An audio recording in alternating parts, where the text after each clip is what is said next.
35 states and union territories, 244 districts, one nationwide mission. Bharat, we are preparing for a war-like situation and the entire nation has to be ready for it. From Kashmir to Kanyakumari, Kutch to Kohima, preparations are in full swing for the Civil Defence Security Drill on Tuesday. The objective is clear: getting civilians ready for a war-like situation, because India's present reality with Pakistan demands every single person to be prepared for any and every possibility. Border areas are the most susceptible in an attack, and bunkers are being made to safeguard public and provide cover for our forces. Sirens will be heard across the country as part of the drill. Jammu and Kashmir remains on high alert following the Pahalgam terror attack. In the anticipation of a hostile attack, mock drills are being conducted in locations such as Dal Lake, which sees massive footfall. Delhi and Mumbai are amongst two of the cities under alert and preparing for any possible attack or strike. The prominent public places in the national capital have become a fortress. Police have been deployed in huge numbers as well. So what exactly are these drills for? Let's tell you the key objectives. The first is, of course, to check as far as the status of the civil defense installations are concerned. The second is to assess existing equipment and repair needs as far as these are concerned. Also, thirdly, training people to follow air raid sirens, what they need to do at different locations. There's also preparation for blackout situations that need to be put in place. Fifthly, providing first aid in case of any kind of injuries and how that can be implemented on ground as far as such civil defense preparations are concerned. But there are also a lot of curiosity around the procedure. It's important for you to know what are the do's and don'ts for the mock drill that's set to take place tomorrow. The first are the do's. Monitor the government announcements. Secondly, follow instructions that are coming in from the police and agencies. Keep water, flashlights, medicines ready. Rehearse quick exits and exigency plans. Avoid unnecessary travel around the mock zones. That's something that's part of the don'ts. Do not forward any unverified information because that can spread panic. Do not record proceedings of the mock drill because that would reveal the preparations. Don't obstruct paramilitary and emergency vehicles as well. So keeping all of these suggestions in mind, the guidelines in mind, let's open this up for debate. You're watching the News Hour at 10, debate number 2 on Times Now, Super Prime Time. Let's take this across to our guest. Joining us with us is Lieutenant General Raj Shukla, retired. He's a defense expert and a former army commander. We have Naveen Bhatnagar, a former DIG of the NDRF. Sushant Sareen, senior fellow of the ORF, joins us on the show.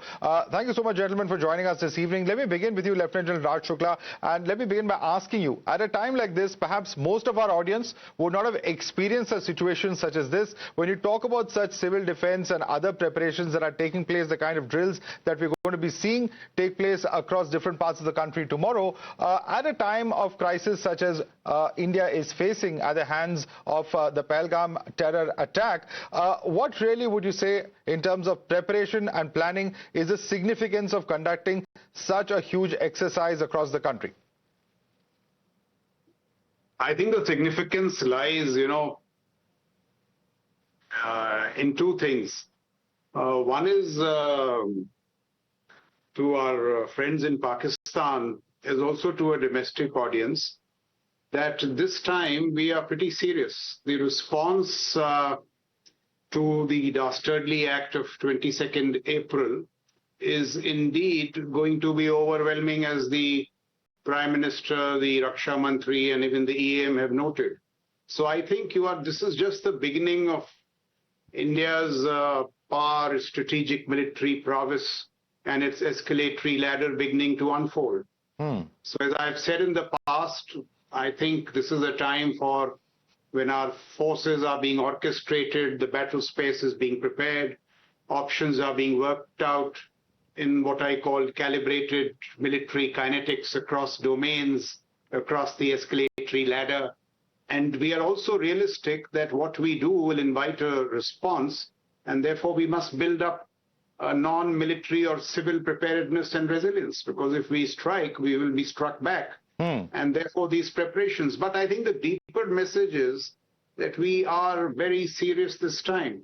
And actually Pakistan, I think, will be on strategic tenterhooks. They'll be wondering, where is the response going to come from? Which domain? What will be the conflict initiation like? Which will be the flank of decision? So I think this is preparedness, strategic ambiguity, keeping the Pakistanis on wait. So I think it's so far all as per plan in my view. All right. Let me bring in Sushant on that note. Sushant, a clear sign of what is a possible cross-border escalation, and of course a larger message being sent out to the citizens of the country as well, that they need to be prepared, because we never know what's going to happen when it comes to this kind of an escalation or a strike that happens from India's side. When was the last time that you remember such a large pan-India mock drill took place, Sushant? Yeah, the last I remember is when I was, I think, 4 years old and the 1971 war was taking place. I remember trenches being dug outside our house in Chanakyapuri, and as kids we had a great time. We used to have mud ball fights on those trenches, with one side being Pakistan, the other side being India, and India always won. But no, on a more serious note, Madhav, I think, my only problem is that these are exercises. These civil drills are exercises that should be happening every quarter or every 6 months. These are not drills which you hold at the time of a crisis like we are in right now. I would imagine that as a serious country, these are drills which we should hold routinely and at a mass level, so that people know what is entailed in the event you go into a fight. And even more so now, Madhav, because we are entering an era in which we don't know how the world is going to start shaping up. We have a very hostile and inimical enemy country in China. You can put whatever spin you want to put on the Chinese, but they haven't behaved like a very friendly country right now, right? So you have to be careful, and you could face some kind of a challenge coming from them. And challenges are no longer only along borders now. Given the kind of weapon systems that exist, every place is vulnerable. So I would imagine that, maybe while some of the civil defense agencies and all continue to do these kind of things, but people also need to start getting involved. All this chest thumping, which very often happens as though war is like fun business, it's a video game everybody's playing. It is not. Soldiers know it, other people know it, but I think the people should also understand that, when conflict happens, there are consequences. And those consequences are also visited upon the public, and the public needs to be ready. They need to have, their backs up and ready to face whatever is going to come their way. So I would imagine that these are things that we should now do routinely, maybe once every 6 months, if once every 3 months is too much. And you don't need to do the whole country together. Maybe you can, designate places which can do it at various times as per their convenience. But because look, these are drills. People should know that in the event something was to happen, what individuals need to do. People from the emergency services and all probably are better prepared.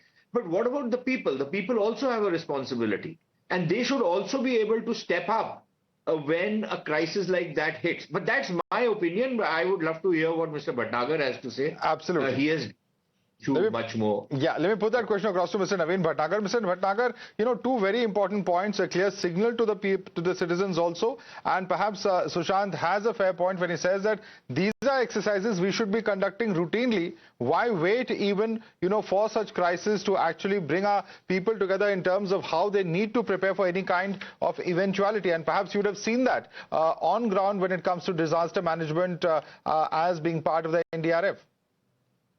Yeah. So it is must actually in Pakistan they have already started 1 week ago, and continuously they are doing, but we are somehow late about it. But anyhow, never late if we will start it from tomorrow onwards, and it's a practice only in the such type of situations, in the war-like situation.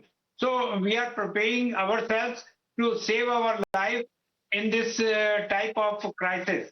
So it is must to have this, whatever the things are going on. Moreover, the government is having a network, mobile network. Through that only, they will also give the instructions to the to we people. Is it not? They will give the instructions, and everybody is required to follow. Please. Absolutely. But sir, the Civil Defence Act itself was, brought out in 68. Has it evolved enough to keep up with the times in your view, Mr. Bhatnagar? Yeah. So with the, not only civil defense, even then our public and people, even then our state government, SDRF and NDRF, they all are on the toe. They are giving the proper training and aid to the people, and they will do it somehow in the good manner. Yeah. Do you share that perception, Lieutenant Raj Shukla? Because, the kind of threats that are emanating, when it comes to Pakistan, they always believe in asymmetrical warfare. There's sleeper cells, you have cyber warfare happening. There is even the nuclear saber rattling that's happening from the side of Pakistan. Do you think our laws, do you think our systems have actually kept pace with the kind of threats that exist or are emanating, at least, from across the border? The point that Sushant has been making, let me endorse it 200% in a larger sense. See, two things. One is, of late, I don't think it has been adequately appreciated in India. In geopolitics, there is a major swivel from economics to national security. We are in a very lucky time. Look at missiles and drones flying all over the skies of Europe and West Asia. The Israelis are down in their bunkers in 30 seconds. There is an SMS message and there you go. In that sense, this is just a bump. The beginning of, this journey to Amrit Kal is going to be lined with many national security challenges. Sushant is absolutely right. China is a very, very serious threat.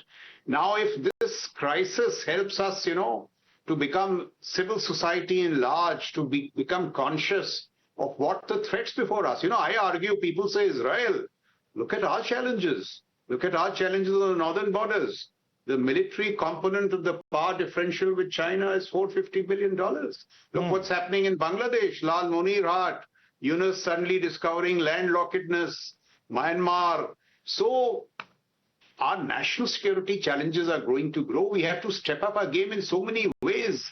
Looking long, thinking deep, innovation, civil defense preparedness. This is just the beginning. I'm not warmongering, but this journey to Vikasit Bharat is not going to be an easy ride. It is going to be lined with challenges, and we have to step up our game in every domain. And in fact, Sushant, I want to bring you in on that. When it comes to our own Civil Defence Act, it applies to all of India, but the actual organization is operational only in about 244 categorized towns. Whether we talk about decentralized threats such as, terror attacks in Pahalgam, there are cyber disruptions that have taken place, there are urban disasters. Shouldn't these kind of things be made operationalized across the country? Look, there are going to be certain limitations, there are going to be limitations in terms of capacity. Yes, ideally, in an ideal world, it should be all across the country. But, then there are some areas where the threat perception is virtually non-existent, right? So out there, you think that let me not waste my resources in those areas. Let me focus on areas where I see a serious threat emerging. And frankly, you have a major issue when it comes to the metropolises, the tier 2, tier 3 cities. Those are where the growth engines in the economy are. So I think you will need to start focusing out there. Now, Madhav, my problem is, and my fear is, that, once this particular incident, this event, which is still unfolding, is over, I just hope we don't slip back into our natural sense of complacency that simply takes over, where we imagine that, okay, nothing will happen now, what had to happen has happened, and now everything else will be hunky-dory. And we always lose the plot.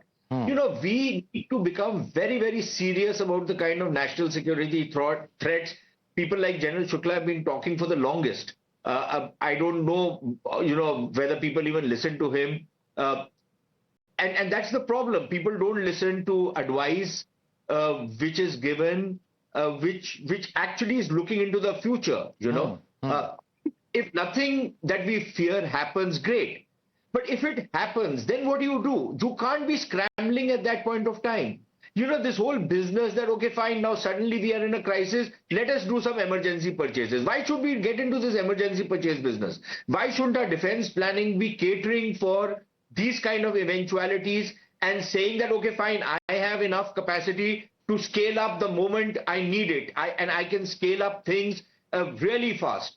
Why don't we think in those terms rather than thinking, अच्छा यार चल अब चल के वहां पर एक contract देके I'll buy 50 or 70 or 100 or something. Absolutely, absolutely. Especially given our neighborhood, given the kind of threats that General Shukla was just referring to, I think that's a very, very fair question. And let me put that question across to you, sir, because, you know, there will be outrage, there'll be some amount of political blame game, you know, there may even be strikes, so on and so forth. But when it comes to actual structural change in terms of our response or in terms of our systems, that somehow does not change, General Shukla, and that's what really needs to change.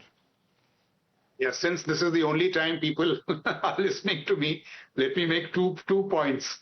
One is what Sushant is arguing. No, sir, we all love to listen to you in otherwise.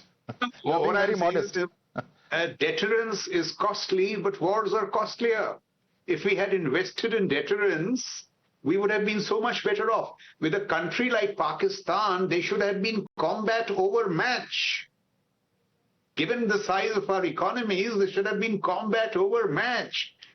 The second point is, you know, if I may put it in a different manner, as our foreign policy gets muscular, which it must, I'm a big fan of that, the instrument of force must be nourished and in the highest state of readiness.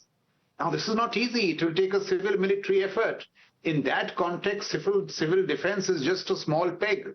But this national security consciousness needs to get into it.